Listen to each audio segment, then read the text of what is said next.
说一句对不起大，说一句查完你。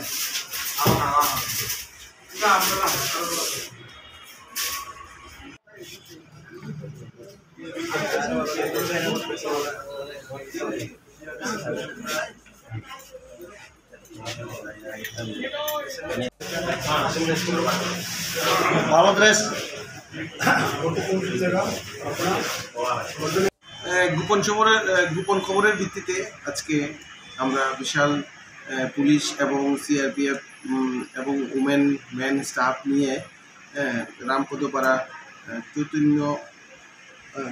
চৈত্রমোহন দেববর্মার বাড়িতে আমরা রেড করি। সন্দেহজনকভাবে এখানে গাঁজা মজুদ রাখা আছে বলে রেড করার পর আমরা বাড়িতে বাড়ির ভিতরে মাটির নিচ থেকে প্রচুর পরিমাণে ড্রাই গাঞ্জা উদ্ধার করি।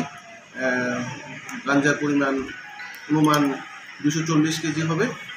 তারপর বাড়ির মালিক চৈত্রমোহন দেববর্মাকে আমরা তার বাড়ি থেকে অ্যারেস্ট করি।